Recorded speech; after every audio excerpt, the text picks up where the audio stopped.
ಜೂಜು ಆಡುವ ಪತಿ ತನ್ನ ಸಾಲ ತೀರಿಸಲು ಪತ್ನಿಯನ್ನು ಬಾಸ್ ಬಳಿ ಕಳಿಸುತ್ತಿದ್ದ. ಲಾಲಾಜಿ ಎಂಬ ವ್ಯಕ್ತಿ ಮೋಹಿತ್ನ ಮನೆಗೆ ಬರುತ್ತಾನೆ.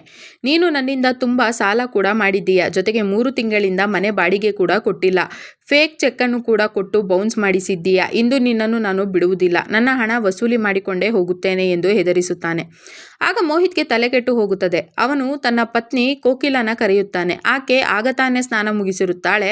ಹಾಗೆ ಸೆರಗು ಹಾಕದೆ ಅವರ ಮುಂದೆ ಬರುತ್ತಾಳೆ. ಅವಳ ಸೌಂದರ್ಯವನ್ನು ನೋಡಿ ಲಾಲಾಜಿ ತಣ್ಣಗೆ ಆಗಿಬಿಡುತ್ತಾನೆ. ಆಗ ಕೋಕಿಲ, ಏನು ಲಾಲಾಜಿ ಅವರೇ, ಇಷ್ಟೊಂದು ಕೂಗಾಡುತ್ತಾ ಇದ್ದೀರಾ ಎಂದು ಕೇಳುತ್ತಾಳೆ. ಆಗ ಲಾಲಾಜಿ, ಕೋಕಿಲ, ನಿನ್ನ ನೋಡಿದ ಮೇಲೆ ಎಂತಹ ಕೂಗಾಟವೂ ಕೂಡ ನಿಂತು ಹೋಗುತ್ತದೆ ಎಂದು ಹೇಳುತ್ತಾನೆ. ಆಗ ಮೋಹಿತ್, ನಾನು 3 ತಿಂಗಳ ಬಾಡಿಗೆ ಕೊಡಬೇಕು ಎಂದು ಹೇಳುತ್ತಾನೆ. ಆಗ ಕೋಕಿಲ, ಅಷ್ಟೇ ತಾನೇ, ನೀನು 1 ಗಂಟೆಯ ತನಕ ಮನೆಯಿಂದ ಹೊರಗಡೆ ಸುತ್ತಾಡಿಕೊಂಡು ಬಾ ಎಂದು ಹೇಳುತ್ತಾಳೆ.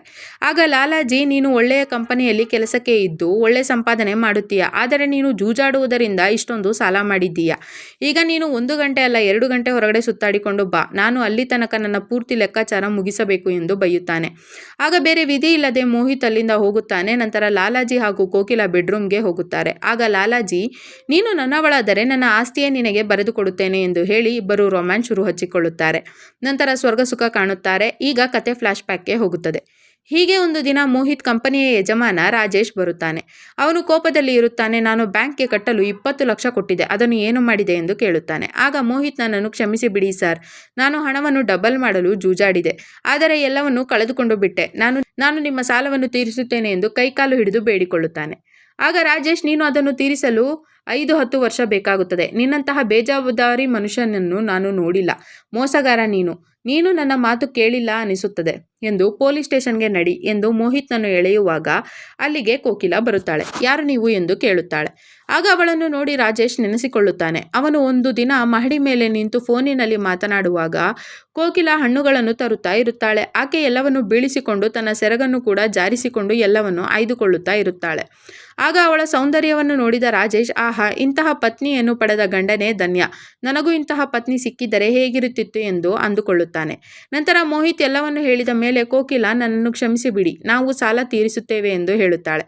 ನಂತರ ಅವನ ಮನಸ್ಸು ಕರಗಿ ಮೋಹಿತ್ನನ್ನು ಸೈಡಿಗೆ ಕರೆದು, ನಿನ್ನ ಪತ್ನಿಯನ್ನು 1 ತಿಂಗಳು ನನ್ನ ಜೊತೆ ಮಲಗಲು ಬಿಟ್ಟರೆ ನಾನು ನಿನ್ನ ಪೂರ್ತಿ ಹಣವನ್ನು ಮರೆತು ಬಿಡುತ್ತೇನೆ, ಯೋಚನೆ ಮಾಡು, ಬಲವಂತ ಏನಿಲ್ಲ ಎಂದು ರಾಜೇಶ್ ಹೇಳುತ್ತಾನೆ.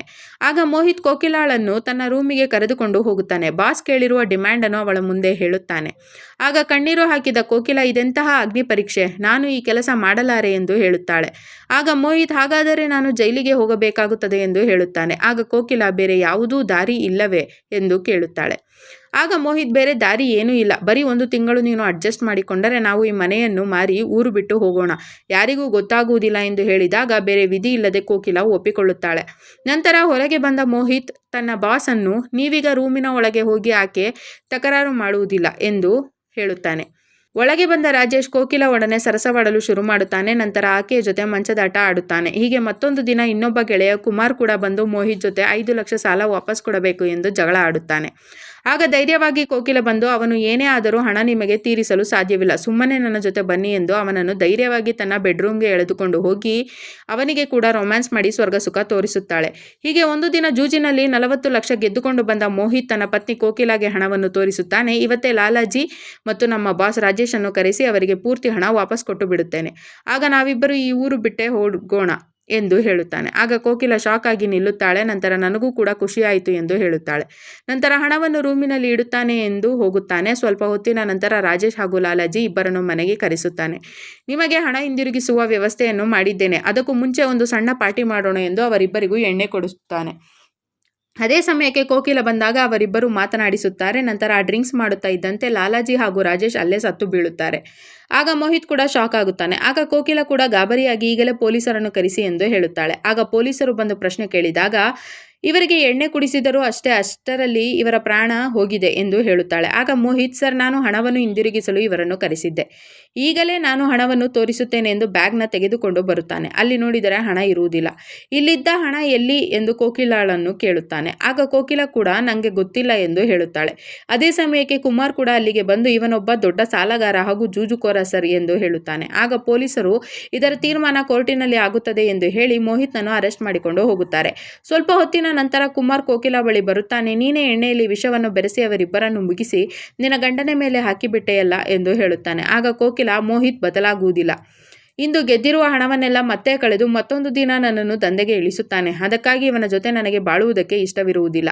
ಅದಕ್ಕಾಗಿ ಇವನನ್ನು ಜೈಲು ಪಾಲಾಗುವಂತೆ ಮಾಡಿದೆ. ಈಗ ಅವನ 40 ಲಕ್ಷ ಎತ್ತಿಕೊಂಡು ನಾವಿಬ್ಬರು ಆರಾಮಾಗಿ ಇರೋಣ ಎಂದು ಹೇಳುತ್ತಾಳೆ.